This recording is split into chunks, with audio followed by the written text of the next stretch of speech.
नमस्कार दोस्तों, मैं शिवम मिश्रा एक बार फिर से अपने YouTube चैनल बॉडिया जंक्शन पे आप सबका स्वागत करता हूं। दोस्तों, हम चर्चा कर रहे थे भारतीय राज्य व्यवस्था के बारे में। और भारतीय राज्य व्यवस्था में हमने पिछले 8-9 लेक्चर में हमने बहुत सारे चार्टर और अधिनियमों को कंप्लीट किया है। आज जो चार्टर अधिनियम रहेगा वो हम लोगों को 1861 के बाद का अधिनियम रहेगा, जिसको हम लोग भारत परिषद अधिनियम कह रहे हैं। लास्ट क्लास में हमने आपको बताया था कि 1858 में जब महारानी का चार्टर एक्ट आता है तो उसके बाद जब व्यवस्थाएं लागू की जाती हैं तो अंग्रेज़ों को ऐसा लगता है कि हमें भारत में प्रशासन करने के लिए भारतीय लोगों की मदद लेनी आवश्यक है। और भारतीयों की मदद लेने के ही उद्देश्य भारत में 1861, 1892, 1909 3 अधिनियम भेजे जाते हैं, जिनको भारत परिषद अधिनियम कहा जाता है। जिसमें से हम 1861 के भारत परिषद अधिनियम की चर्चा आप लोगों के साथ पिछले वीडियो में कर चुके थे। आज हम लोग 1892 के भारत परिषद अधिनियम के बारे में पढ़ेंगे। तो आज आप लोगों का हेडिंग डाल देंगे आप लोग, भारत परिषद अधिनियम 1892। भारत परिषद अधिनियम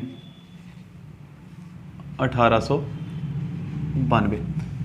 दोस्तों, हम आपको पिछली क्लास में बता चुके थे कि भारत परिषद अधिनियम भारत भेजने का उद्देश्य हुआ करता था भारतीयों को अपनी व्यवस्था में शामिल करना। किसके लिए? अंग्रेजों के लिए। अंग्रेज भारतीयों को अपनी व्यवस्था में शामिल कर रहे थे ताकि अच्छे से ठीक तरीके से भारत पर रूल किया जा सके। तो 1861 में सेम चीज़ हुई थी, अब 1892 में वही होगी। 1892 हमने आखिरी, आप लोग थोड़ा सा पीछे का रिकॉल करें, 1861 जिसमें हमने आपको बताया था कि वायसराय को अध्यादेश जारी करने की शक्ति प्रदान की गई थी। साथ ही हमने आपको बताया था 1861 में केंद्रीय विधान परिषद में कुछ अतिरिक्त सदस्यों की नियुक्ति करने का शक्ति प्रदान कर दी गई थी। किसको? वायसराय को। वायसराय की शक्ति से आप याद रखेंगे कि एक तो उसको अध्यादेश जारी करने की शक्ति प्रदान की गई थी, दूसरी कौन सी शक्ति थी? तो उसको परिषद में या केंद्रीय विधान परिषद में कुछ अतिरिक्त सदस्यों की नियुक्ति करने का शक्ति प्रदान कर दिया गया था। और उस अतिरिक्त सदस्यों में से कम आधे क्या होने चाहिए थे? भारतीय होने चाहिए थे। 1861 के बाद अगला अधिनियम 1892 आएगा। क्यों आएगा? क्योंकि 18 से अगर हम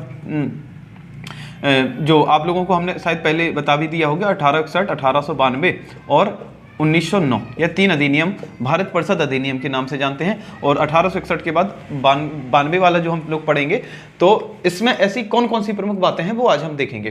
तो 1861 में आपको पता था कि वायसराय को 2 शक्तियां प्रदान की गई थी।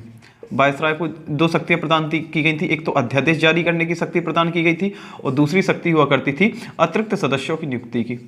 अतिरिक्त सदस्यों की नियुक्ति। अतिरिक्त सदस्यों में भी आपको पता था कि कितने भारतीय होना जरूरी थे? आधे भारतीय होने जरूरी हुआ करते थे। 1861 के में आपको हमने बताया था कि 1861 के अधिनियम के तहत 1862 में कोलकाता, मुंबई और आप लोगों का मद्रास, कोलकाता, बंबई और मद्रास तीनों जगह हाई कोर्ट की स्थापना की गई थी। जिस सब आप लोगों को 1861 का चार्टर एक्ट वो भारत परिषद अधिनियम हम लोग पूरी तरीके से बता चुके थे।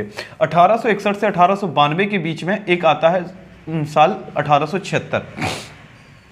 1876 में कुछ परिवर्तन होता है। 1876 में अभी तक हमने यहाँ आपको बताया था कि यहाँ की जो गवर्नर जनरल या वायसराय हुआ करती थी और वायसराय में की कार्यकारी परिषद हुआ करती थी। कार्यकारी परिषद है ना, वायसराय की कार्यकारी परिषद हुआ करती थी, जिसे वायसराय की काउंसिल कहा जाता था। और इसमें जब अतिरिक्त सदस्य जुड़ जाते थे, इसमें जब क्या हुआ करते थे? अतिरिक्त सदस्य जुड़ जाया करते थे तो इसको क्या कहा जाने लगता था? इस तीनों को मिलाकर कहा जाता था केंद्रीय विधान परिषद। केंद्रीय विधान परिषद इसको कहा जाता था। इसको वायसराय की परिषद कहा जाता था। वायसराय की परिषद, इसको क्या कहा जाता था? वायसराय की परिषद कहा जाता था। अच्छा, पहले हमने आपको बताया था वायसराय 1 और 5 हुआ करते थे इसके कार्यकारी सदस्य, तो 5 और 1 6। और अतिरिक्त सदस्यों में हमने आपको बताया था आखिरी टाइम कितने सदस्य नियुक्त किए गए थे? 6। 6 में से 3 भारतीय हुआ करते थे, 3 भारतीय हुआ करते थे और 3 कौन हुआ करते थे? अंग्रेज हुआ करते थे। तो टोटल अगर सदस्य मिलाएं तो 1 और 5 6 और 6 12 सदस्य की केंद्रीय विधान परिषद बनी थी। 1876 में क्या होता है? इन 5 सदस्यों के अलावा इसमें कौन सा सदस्य आ जाता है? 5 सदस्यों के अलावा इसमें 6वां सदस्य ऐड हो जाता है। 5 में एक और जुड़ जाता है जिसको हम 6वां सदस्य कहते हैं। यह 6वां सदस्य क्या हो जाता है? किस विभाग में आता है? तो लोक निर्माण विभाग में आता है। लोक निर्माण विभाग का मुखिया बनाकर भेजा जाता है। लोक निर्माण विभाग कब भेजा जाता है? 1876 में।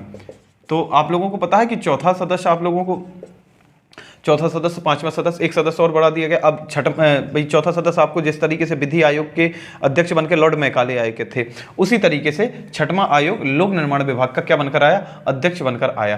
तो अब वायसराय की कार्यकारी परिषद में सदस्य संख्या 5 से बढ़कर कितनी हो गई थी, 6 सदस्य, एक वायसराय, 7 हो गए थे। अब अतिरिक्त सदस्यों में क्या करनी थी, संख्या बढ़ानी थी। और 1892 तक पहुंचने के लिए ये सारी चीजें आप लोगों को दिमाग में रखना बहुत जरूरी है। इसके अलावा एक तारीख आती है आप लोगों की 1885, इसी के बाद आएगी आप लोगों की एक तारीख 1885।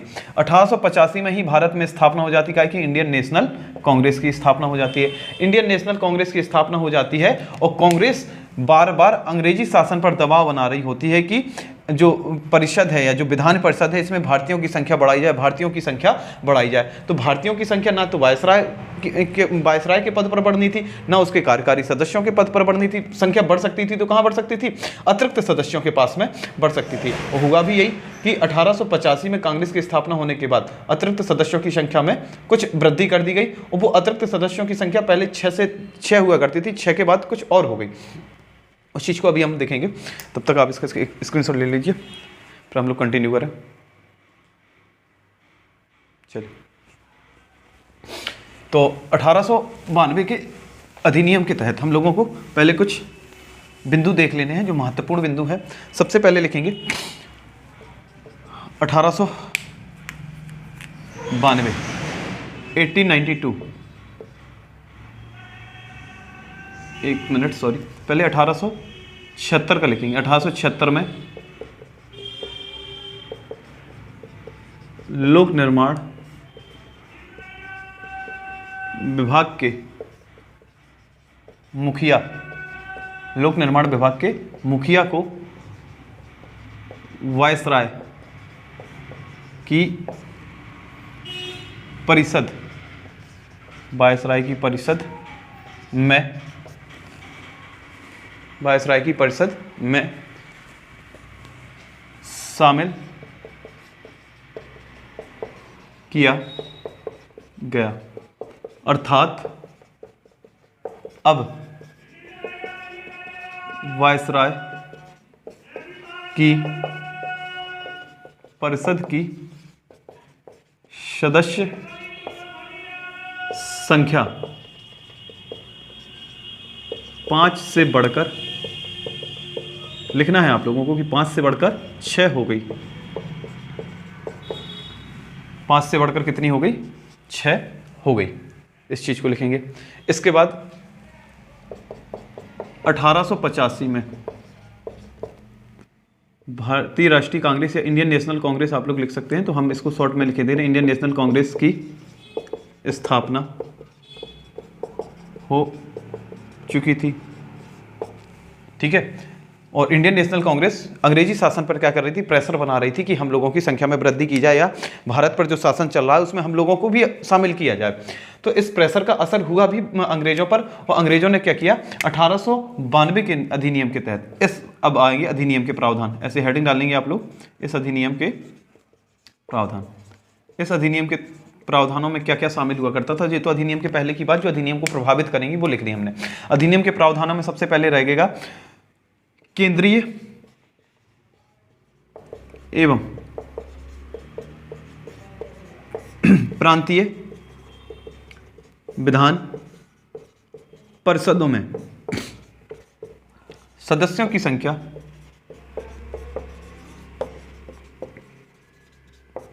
यहां पर अतिरिक्त लिखेंगे, अतिरिक्त सदस्यों की संख्या में वृद्धि की गई। अब केंद्रीय एवं प्रांतीय विधान परिषद में अतिरिक्त सदस्यों की संख्या में वृद्धि की गई। केंद्रीय विधान परिषद आप लोगों को हम बता चुके हैं कि जिसमें वायसराय की कार्यकारी परिषद और कुछ अतिरिक्त सदस्य होते हैं, उसको केंद्रीय विधान परिषद कहते हैं। और प्रांतीय विधान परिषद में हम आपको बता दें तो प्रांतों का जो गवर्नर होता है उसकी कुछ परिषद, उसमें उसके मदद के लिए कुछ अधिकारी होते हैं, उसको परिषद कहते हैं। और साथ में वहां पर भी कुछ अतिरिक्त सदस्य होते थे। जिस तरीके से केंद्र में व्यवस्था आज हम लोगों की है कि प्रधानमंत्री और उसकी मंत्रिपरिषद होती है, वैसे ही राज्यों में मुख्यमंत्री और उसकी मंत्रिपरिषद होती है। सेम ऐसे ही तब हुआ था कि केंद्रों में विधान परिषदों में कुछ अतिरिक्त सदस्य जोड़ने की और मंजूरी मिल गई थी, ऐसे ही सेम विधान परिषद में अतिरिक्त सदस्य और जोड़े जा सकते थे। प्रांत अलग अलग हुआ करते थे भाई, उड़ीसा, बंगाल, बिहार और आप लोगों का असम भी शामिल था। इसके बाद बंबई में अलग, मद्रास में अलग, यानी प्रांतों की विधान परिषद में अतिरिक्त सदस्यों की संख्या अलग अलग थी, अलग प्रांत में सदस्यों की संख्या भी अलग अलग। तो वो हमारे लिए महत्वपूर्ण नहीं है, हम लोगों के लिए महत्वपूर्ण है केंद्रीय विधान परिषद। तो लिखेंगे आप लोग अगला बिंदु, केंद्रीय विधान परिषद में, केंद्रीय विधान परिषद में, केंद्रीय विधान परिषद में सदस्यों की संख्या, अतिरिक्त सदस्यों की संख्या, अतिरिक्त लिखना जरूरी है क्योंकि सदस्य सिर्फ आप लोगों को पता रहेगा कि सदस्य में तो अंग्रेज भी शामिल हो जाएंगे। केंद्रीय विधान परिषद में अतिरिक्त सदस्यों की संख्या जो हमने आपको बताया था 1861 के अधिनियम में, भारत परिषद अधिनियम में, कि केंद्रीय वायसराय को कितने सदस्य वो की गए थे, तो कम से कम 6, अधिकतम 10 या 12, अधिकतम 12। लेकिन अतिरिक्त सदस्य पहले 1861 में कितना था, 1861 में कितना था लिख देंगे अभी हम बाद में। केंद्रीय विधान परिषद में अतिरिक्त सदस्यों की संख्या न्यूनतम 10 एवं अधिकतम 16 कर दी गई,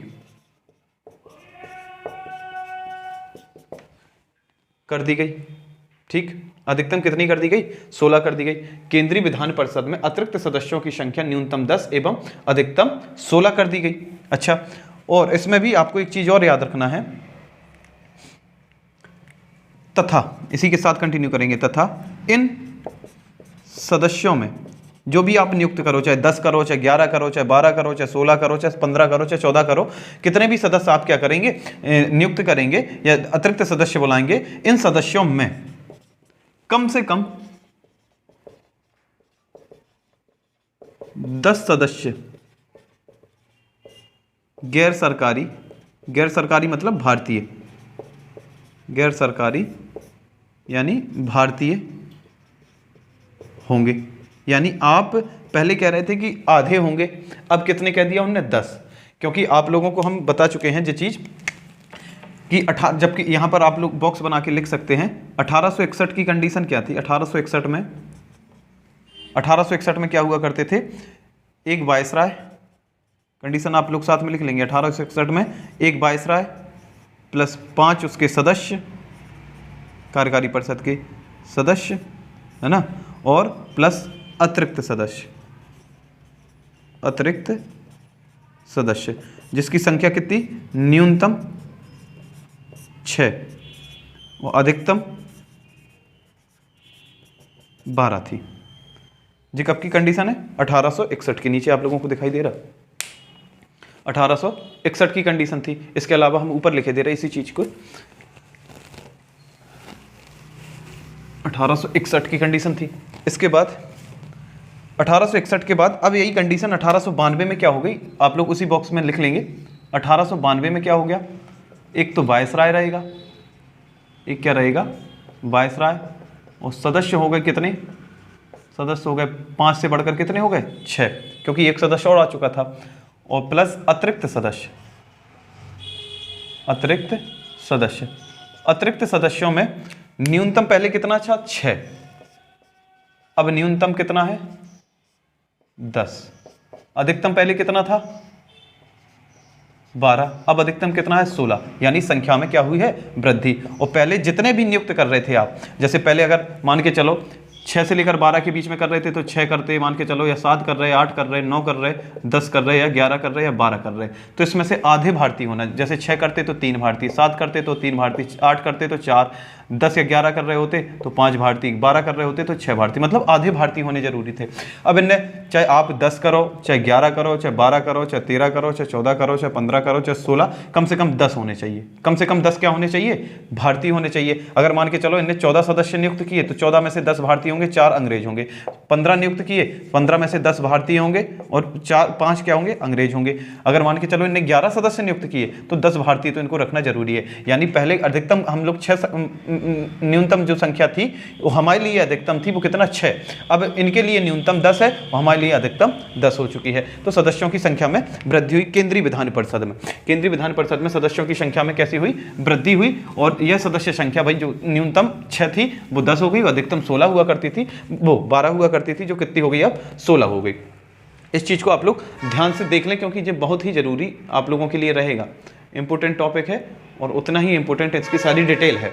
ठीक, इसके बाद आप लोगों को लिखना है जी, तो सदस्यों की संख्या में वृद्धि की गई। अब सदस्य बनेंगे का, भीड़ इकट्ठी करने के लिए थोड़ी सदस्य बनाया जाएगा, सदस्य बनाया जाएगा किसी न किसी काम को करने के लिए या किसी उद्देश्य की पूर्ति हेतु।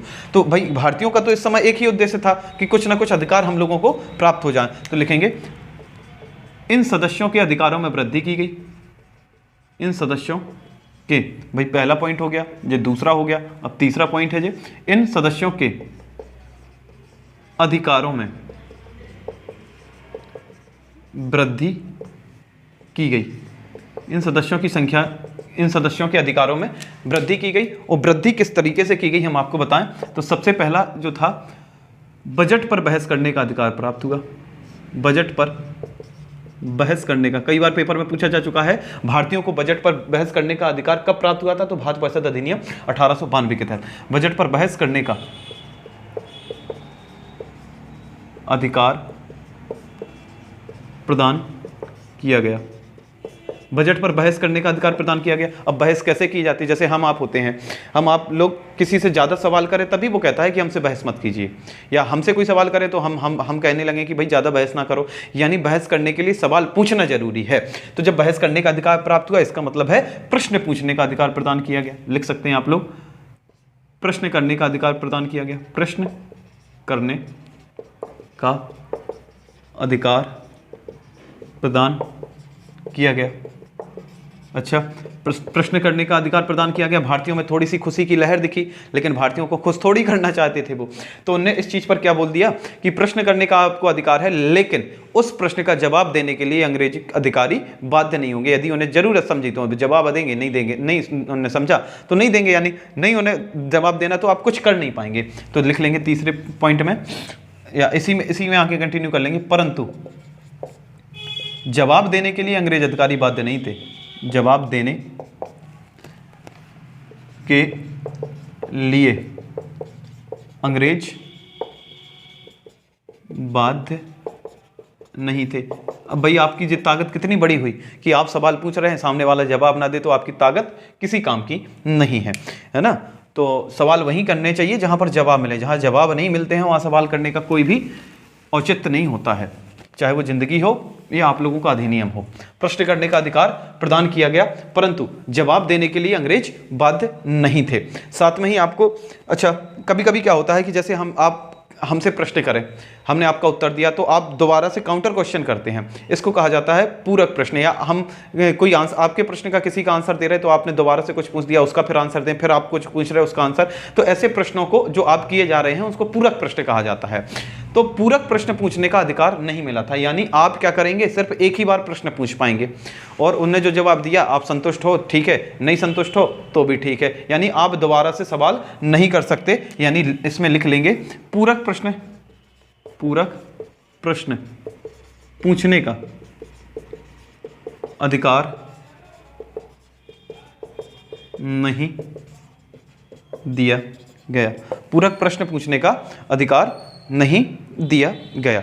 ठीक जी, आप लोगों के इसके 3 प्रमुख अधिकारों के बारे में रख लेना। एक तो बहस करने का अधिकार प्राप्त हुआ, प्रश्न पूछने का अधिकार आपसे पूछा जाएगा। बजट पर प्रश्न पूछने का अधिकार कब प्राप्त हुआ था, तो 1892 में। अब बहस करने का अधिकार का प्राप्त हुआ तो 1892 के तहत। पूरक प्रश्न नहीं पूछ सकते थे, क्या हम लोग पूरक प्रश्न पूछने की भागीदारी थे, तो 1892 तक तो हम लोगों को दूसरा क्वेश्चन करने की ही जरूरत नहीं थी। अच्छा, यहाँ पर बजट आ गई, तो बजट की शुरुआत कब से होती है, तो आप लोग यहाँ नोट डालकर लिख सकते हैं 1860 में भारत का पहला बजट विल्सन द्वारा, पहला बजट जेम्स विल्सन द्वारा पेश किया गया। जेम्स विल्सन द्वारा पेश किया गया था। जेम्स विल्सन के द्वारा पेश किया गया था। अभी पहले बजट के बारे की चर्चा है, तो पहले बजट किसके, सबसे पहले भारत का पहला बजट 1860 में आया। हम लोग देश आज़ाद होने के बाद का तो अलग होगा, वो स्वतंत्रता के बाद का है। जो स्वतंत्रता के पहले तो भारत, भाई भारत के लिए था, इसलिए भारत के बजट के नाम से निकला था। 1860 में जेम्स विल्सन के द्वारा इसको क्या किया गया था, पेश किया गया था। ठीक, और इसी तरह के बजटों पर बहस करने का अधिकार हम लोगों को 1892 मतलब 1860 से लेकर भाई 1892 तक 30-32 साल तक तो हम लोगों को पता ही था, पूछ ही नहीं सकते थे हम लोग कि हम लोगों के लिए क्या योजना है, कैसे काम करेंगे, कितना पैसा, किस तरीके से, कोई नहीं। इसी को तो गुलामी कहते हैं, जब आप प्रश्न ना पूछ पाएं तो गुलामी है ना। तो भाई प्रश्न पूछने की ताकत हर इंसान के पास होनी चाहिए। अगर आप प्रश्न नहीं पूछ पा रहे हैं तो आप गुलाम हो, चाहे वो मानसिक हो या शारीरिक हो। गुलामी दोनों ही तरह की कठिन होती है। अगला आप लोगों को बिंदु लिखना है, चौथा 4th नंबर का पॉइंट लिखना है। इसमें क्या है कि 1892 के भारत परिषद अधिनियम में कुछ बातें ऐसी सामने आई जिससे हम लोगों को लगने लगा कि शायद अब चुनाव हों, यानी निर्वाचन की कुछ हम लोगों को भनक लगी। कब? सबसे पहले 1892 में। लेकिन क्या चुनाव होंगे, निर्वाचन होगा, कैसे निर्वाचन होगा, कुछ भी स्पष्ट नहीं किया गया। उन्होंने कहा कि केंद्रीय विधान परिषद में सदस्य संख्या बढ़ा दो, बढ़ा दी। प्रांतों में विधान परिषद में संख्या बढ़ा दो, बढ़ा दी। लेकिन सवाल ये था कि यह संख्या हम बढ़ाएं किस आधार पर। पहले बार तो हमें लोगों को बढ़ानी थी, तो बनारस का राजा, पटियाला का राजा सतदिनकर राव को उठा के बढ़ा दिया। लेकिन अब 1892 में 30 साल तक ऐसे ही थोड़ी चलता रहेगा। तो अब कोई ना कोई तो भाई ऐसा हो जो हमसे कहे कि इन सदस्यों को मनोनीत करो। तो मनोनयन करने का या इन सदस्यों की जो अतिरिक्त सदस्यों को बढ़ाने का अधिकार किसको प्रदान किया गया? तो अतिरिक्त सदस्यों की नियुक्ति करने का अधिकार भाई एक केंद्र में किया जाएगा, किसी को प्रांत में दिया जाएगा। केंद्र में वायसराय को दिया गया और प्रांत में प्रांतीय गवर्नर को दिया गया। तो आप लोग लिख सकते हैं अगला बिंदु, अतिरिक्त सदस्यों की नियुक्ति संबंधी अधिकार। अतिरिक्त सदस्यों की नियुक्ति संबंधी अधिकार केंद्रीय विधान परिषद के लिए किसको दिया गया? केंद्रीय मतलब जब केंद्रीय विधान परिषद में सदस्यों की नियुक्ति करनी हो, विधान परिषद में, केंद्रीय विधान परिषद में अतिरिक्त सदस्यों की नियुक्ति करने हो तो ये कौन करेगा? वायसराय। ठीक है। और जब प्रांतीय विधान परिषद में सदस्यों की नियुक्ति करनी हो, प्रांतीय विधान परिषद में, तो प्रांतीय विधान परिषद में अगर किसी की नियुक्ति करनी हो तो यह अधिकार किसको दिया गया? प्रांतीय गवर्नर को। प्रांतीय गवर्नर को दिया गया। जो केंद्रीय विधान परिषद में वायसराय हुआ करता था वो सदस्यों की नियुक्ति किसकी सिफारिश पर करेगा या किस आधार पर करेगा, इस चीज को भी डिफाइन कर दिया गया। जो पुरानी केंद्रीय विधान परिषद है, या ऐसे लिखें हम केंद्र में, हाँ वायसराय, केंद्रीय विधान परिषद में वायसराय, जो केंद्रीय विधान या वायसराय की जो परिषद है, तो आप ऐसे लिखें कि सिफारिश कौन करेगा इसकी? तो सिफारिश किसकी सिफारिश पर ये किए जाएंगे? तो आप लोग इसमें लिख सकते हैं, एक तो केंद्रीय विधान परिषद, केंद्रीय विधान परिषद जो पहले से व्यक्ति मौजूद हैं, केंद्रीय विधान परिषद। और जो दूसरा बिंदु रहेगा वो रहेगा हाउस ऑफ, इसको कहते हैं Bengal chambers of commerce, Bengal chambers of commerce. यह एक संस्था या निकाय हुआ करती थी जो बंगाल से संबंधित हुआ करती थी। तो केंद्रीय विधान परिषद भाई केंद्र सेंट्रल की चीज़ें, क्योंकि सेंट्रल अभी उस समय पर सेंट्रल गवर्नमेंट कहाँ बैठती थी? बंगाल में ही तो बैठेगी भाई, क्योंकि बंगाल ही सबसे बड़ा हब हुआ करता था उस समय पर। तो केंद्रीय विधान परिषद में अतिरिक्त सदस्यों की नियुक्ति करने के लिए वायसराय को सलाह कौन देगा? ये दोनों, केंद्रीय विधान परिषद के जो पुराने सदस्य, बंगाल चैम्बर्स ऑफ कॉमर्स, ये देंगे केंद्रीय विधान परिषद में। अच्छा, प्रांतीय विधान परिषदों में जब हम लोगों को क्या अतिरिक्त सदस्य नियुक्त करने, तो नियुक्ति तो कौन करेगा? प्रांतीय गवर्नर। लेकिन इसके लिए सिफारिश कौन करेगा? तो किसकी सिफारिश पर करेंगे? तो हम आपको बता दें, यह सिफारिशें हुआ करती थी सबसे पहले विश्वविद्यालय, जो भी यूनिवर्सिटी बनाई जा रही, यूनिवर्सिटी से पूछा जाएगा भाई, यूनिवर्सिटी की तरफ से तो नहीं है कोई, नगर पालिका या हम नगर निगम लिखें या नगर पंचायत लिख दें, तो नगर पालिका, नगर पंचायत या नगर निगम कुछ भी लिख सकते हैं आप, यानी स्थानीय स्वशासन सीधा लिखें, स्थानीय स्वशासन। स्थानीय स्वशासन से भी आप लोग क्या कर सकते थे? सिफारिशें प्राप्त कर सकते थे। इसके अलावा जमींदार, जमींदार व्यक्तियों का भी इसमें रोल हुआ करता था। जमींदार, व्यापारिक संघ, व्यापार संघ, व्यापार संघ का भी इसमें क्या हुआ करता था? शामिल हुआ करता थी सिफारिश। जिला बोर्ड, जिला बोर्ड, जब इतने सारे लोग किसी की सिफारिश करेंगे तब प्रांत में शामिल हो जाएंगे, जब जे लोग करेंगे तब वो केंद्र में शामिल हो जाएंगे। यानी किसी की सिफारिश करने के बाद ही वो किस में शामिल हो रहा? विधान परिषद में, चाहे वो केंद्र की हो चाहे प्रांत की हो, किसी की सिफारिश करने के बाद। यानी सिफारिश किसकी चुनी जाएगी? भाई होंगे 1000 लोग, 1000 लोग में से 2-4 लोगों की सिफारिश की जाएगी। तो भाई 1000 लोगों में से 2-4 लोगों को चुना गया, फिर कहाँ के लिए? केंद्रीय विधान परिषद के लिए। तो चुना गया लोगों की सिफारिश पर, यानी जनता ने वोट नहीं डाला, यानी अप्रत्यक्ष है। और सिफारिश की गई, यानी चुनाव नहीं हुआ, लेकिन चुनाव जैसा हुआ, मतलब चुन के गया तो चुनाव तो हुआ है, लेकिन वोट नहीं डला, इसलिए प्रत्यक्ष निर्वाचन, जनता ने किसी तरह का रोल नहीं निभाया, क्योंकि जनता इसमें तो थी नहीं, इसमें तो बड़ी बड़ी संस्थाएं हैं, तो जनता इसमें थी नहीं, इसलिए अप्रत्यक्ष था, ठीक है। और चुनाव नहीं हुआ, यानी मतदान नहीं हुआ, मतदान नहीं हुआ कि इन लोगों ने अगर मतदान किया होता तो चुनाव कह सकते थे, मतदान नहीं हुआ, सिर्फ सिफारिश। तो 1892 में पहली बार अप्रत्यक्ष रूप से या हम कहें गौण तरीके से, बिल्कुल ऐसे कि बिल्कुल बताना ना चाहते हो, ऐसे कि गौण तरीके से अप्रत्यक्ष निर्वाचन की क्या झलक देखने को मिली। तो सबसे पहले आप लोग इसमें दो चीजें और नोट करेंगे, ऊपर का साफ किए दे रहे हैं हम, इसमें दो बिंदु और नोट करना है, इसके बाद आप लोगों का यह अधिनियम समाप्त हो जाएगा। पहला बिंदु तो यही था, चौथे बिंदु तक हम पहुंच गए, पांचवा और छठवां दो बिंदु और रहेंगे आपके। तो पांचवें बिंदु में आप लोगों को लिखना है, इस अधिनियम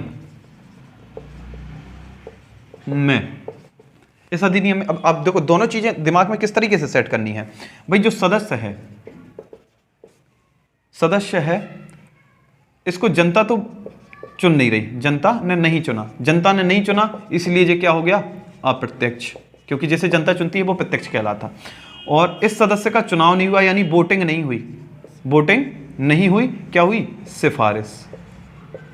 इसलिए अगर हम इसको कहें कि जो चुनाव नहीं हुआ, अगर चुनाव होता तो हम निर्वाचन कहते, चुनाव होता तब निर्वाचन कहते, अब जब चुनाव नहीं हुआ तो इसको निर्वाचन नहीं कहेंगे, सिर्फ और सिर्फ क्या कहा जाएगा, सिफारिश। तो इस अधिनियम में अप्रत्यक्ष सिफारिश के माध्यम से अप्रत्यक्ष चुनाव या निर्वाचन की झलक देखने को मिली। तो इस अधिनियम में अप्रत्यक्ष रूप से सिफारिश कर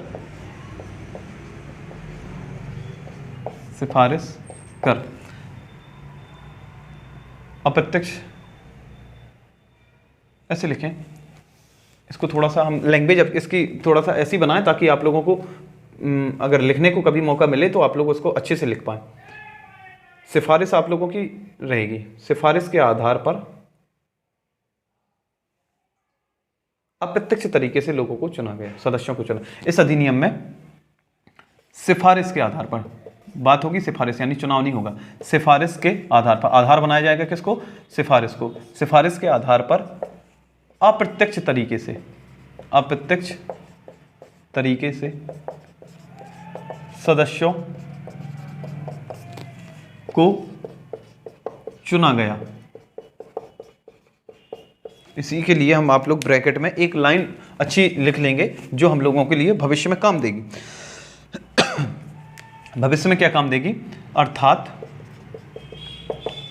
अप्रत्यक्ष निर्वाचन, यानी जनता के द्वारा ना चुने जाने वाला निर्वाचन, अप्रत्यक्ष निर्वाचन की झलक दिखाई दी। आप लोगों को इस चीज को बड़े आसानी से हमने आपको समझा दिया कि किस तरीके से सिफारिश की जाती थी वो। तो इस अधिनियम में सिफारिश के आधार पर अप्रत्यक्ष तरीके से सदस्यों को चुना गया, अर्थात अप्रत्यक्ष निर्वाचन की झलक देखने को मिली। अच्छा, हम आपसे कहें कि एक और हमने आपको बताया, केंद्रीय विधान परिषद में भी सदस्य चुने गए, प्रांतीय विधान परिषद में भी सदस्य चुने गए। आज आप लोग देखें कि हम लोगों के संसद में कुछ सदस्य होते हैं, जिस दल का बहुमत होता है उसी की सरकार होती है, वही के नियम कायदे कानून बनाते हैं वही लोग। तो जब केंद्रीय विधान परिषद और प्रांतीय विधान परिषद में क्या हुई, सदस्य संख्या तो बढ़ी परंतु बहुमत किसका रहा, बहुमत अंग्रेजों का ही रहा। अंग्रेजों क्योंकि काम सारे अंग्रेजों को अपने मंसूबों के हिसाब से कराने थे, इसलिए बहुमत किसका रखा गया, अंग्रेजों का। अगर भारतीयों का बहुमत हो जाता तो अंग्रेजों के काम रुक जाते, इसलिए बहुमत किसका रखा जाएगा, अंग्रेजों का। लिखेंगे केंद्रीय विधान परिषद या प्रांतीय विधान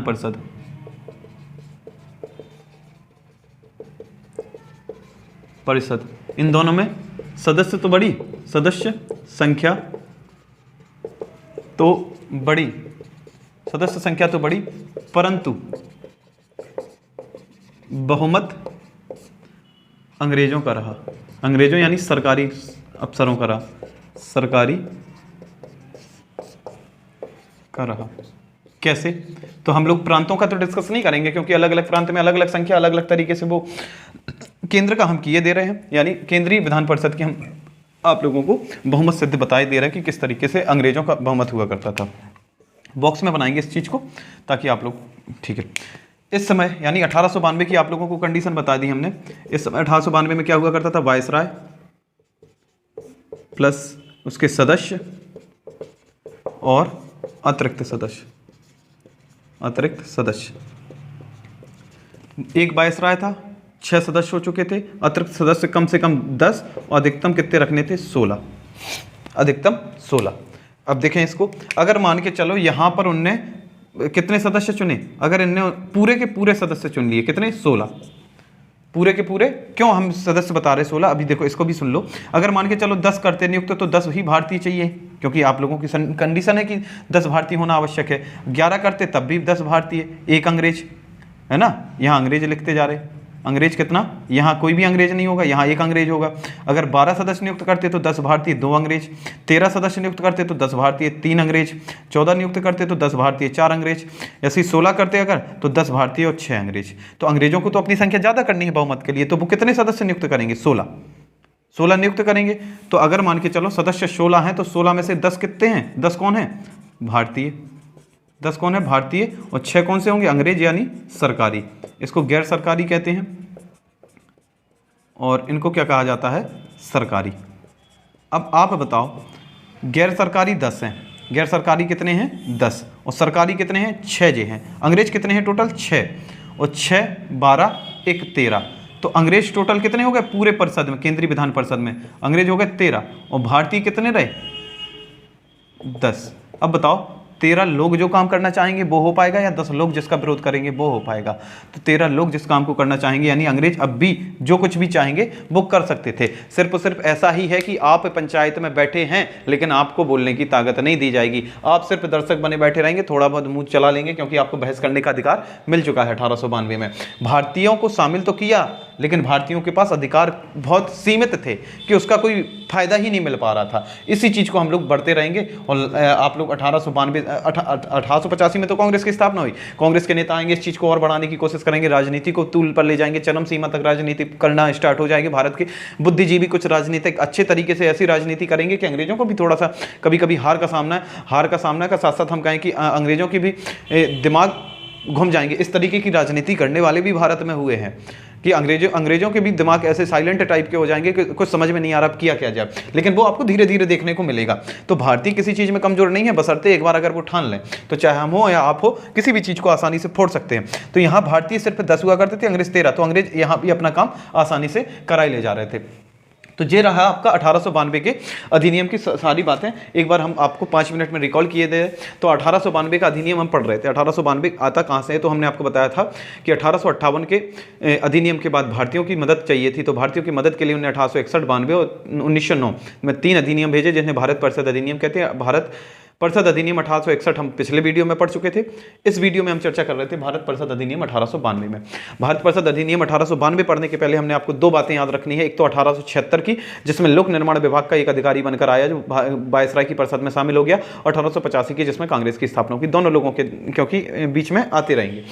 कांग्रेस की स्थापना होगी। कांग्रेस दबाव बना रही थी कि भारतीय शासन में, भारतीय व्यवस्था में हम लोगों की यानी भारतीयों की क्या किया जाए, भागीदारी बढ़ाई दी जाए। तो भागीदारी, उसके लिए भाई तमाम सारे आंदोलन किए जा रहे थे, चलाए जा रहे थे, तमाम सारी चीज़ें प्रयास किए जा रहे थे। तो 1892 में क्या हुआ, अंग्रेजी सरकार की इस बात की थोड़ा सा खबर लगी, उनने इस चीज़ को ठंडा करने के उद्देश्य कहा कि ठीक है भारतीयों की संख्या बढ़ा दी जाएगी। कहाँ कहाँ बढ़ा दी जाएगी, बोले केंद्रीय विधान परिषद और प्रांतीय विधान परिषद दोनों में बढ़ा दी जाएगी। बोले किस तरीके से बढ़ा दी जाएगी, तो प्रांतों का तो हम लोगों के लिए महत्वपूर्ण नहीं है, लेकिन केंद्र का महत्वपूर्ण है, तो केंद्र के लिए हम बताएंगे। तो उन्होंने कहा कि केंद्रीय विधान परिषद में अब तक अतिरिक्त सदस्यों की संख्या कितनी होती थी, कम से कम 6 और अधिकतम 12 हुआ करती थी। अब उन्होंने कहा कि अब कम से कम 10 और अधिकतम कितनी हो जाएगी, 16, यानी 6 से बढ़ाकर 10 कर दी और 12 से बढ़ाकर 16 कर दी। भारतीय प्रसन्न हुए कि चलो बड़े तो कुछ तो बड़े, भाई धीरे धीरे है बड़े। लेकिन केंद्रीय विधान परिषद में और प्रांतीय विधान परिषद में सदस्यों की संख्या तो बढ़ाई गई, अतिरिक्त सदस्यों की, लेकिन उसका बिल्कुल भी फायदा किसको नहीं हुआ, भारतीयों को, क्योंकि बहुमत किसका बना रहा था, बहुमत किसका बना रहा था, अंग्रेजों का बना रहा था। यही आपको आखिरी पॉइंट में लिखाया है। इसके साथ ही भाई इन सदस्यों, जो अतिरिक्त सदस्य, इन सदस्यों की नियुक्ति कौन करेगा और कैसे करेगा? तो उन्होंने कहा जो केंद्रीय परिषद में सदस्य बढ़ाने हैं उनकी नियुक्ति करने का जिम्मेदारी किसकी होगी? वायसराय की होगी। और जो प्रांतीय परिषद में बढ़ाने हैं उनकी जिम्मेदारी किसकी होगी? प्रांतीय गवर्नर की होगी। जो प्रांतीय गवर्नर होंगे वो किसी न किसी की सिफारिश पर क्या करेंगे? लोगों को चुनेंगे। और सेम आप लोगों की केंद्रीय विधान परिषद जो वायसराय करेगा वो भी किसी न किसी की सिफारिश पर। सिफारिश कौन करेगा? तो सेंट्रल लेवल पर, हम कहें केंद्र पर, केंद्रीय विधान परिषद में जो पुरानी परिषद के कुछ लोग होंगे वो सिफारिश कर देंगे। और एक हाउस ऑफ चैम्बर्स होगा बंगाल का, Bengal house of chambers commerce ऐसा है, तो उससे उसकी सिफारिश हो जाएगी। प्रांतीय स्तर पर आप लोगों के जिला बोर्ड, स्थानीय स्वशासन, विश्वविद्यालय, और आप लोगों के विश्वविद्यालय होने के बाद व्यापार संघ, इस तरीके के लोग जो सुझाव देंगे, जिन लोगों के नाम आगे की तरफ प्रेषित करेंगे, प्रांतीय गवर्नर उसको अतिरिक्त सदस्य बना लेगा। इन सदस्यों को पार्षद कहा जाता था जी, 1861 में हम आपको बता चुके। तो प्रांतीय परिषदों में सदस्यों की संख्या बढ़ गई, केंद्रीय परिषद में सदस्यों की संख्या बढ़ गई, लेकिन बहुमत किसका रहा? अंग्रेजों का। अच्छा, आपको हमने अभी बताया कि जे इन सदस्यों को जो बढ़ाए जा रहे थे, इन सदस्यों के नाम जो वहां पर पहुंच रहे थे, उनके नाम या उनको जनता ने नहीं चुना। जनता ने नहीं चुना यानी अप्रत्यक्ष तरीके से चुने गए। और दूसरी बात, चुनाव नहीं हुए, सिर्फ सिफारिश हुई। तो इसी बात को हमने लिखा था कि सिफारिश के आधार पर, आधार क्या था कि सिफारिश। जब पूछा जाएगा कि किस आधार पर चुना, तो सिफारिश के आधार पर। कैसे चुना? अप्रत्यक्ष तरीके से, कि जनता शामिल नहीं थी भाई, सदस्यों को चुना गया और अप्रत्यक्ष निर्वाचन की इसमें झलक देखने को मिली। साथ ही साथ इन सदस्यों की अधिकारों में भी कुछ वृद्धि की गई। अधिकार कौन कौन से बढ़ा दिए गए? एक तो बहस करने का अधिकार मिल गया, प्रश्न पूछने का अधिकार मिल गया, लेकिन उस पर भाई कंट्रोल भी तो करना था कि ऐसे नहीं कि इतनी ज्यादा बहस कर दें कि अंग्रेज पागल हो जाए। भारतीयों में बहस करने से ज्यादा आगे कौन हो सकता है? कोई नहीं, चाहे वो तार्किक हो या गैर तार्किक हो, है ना।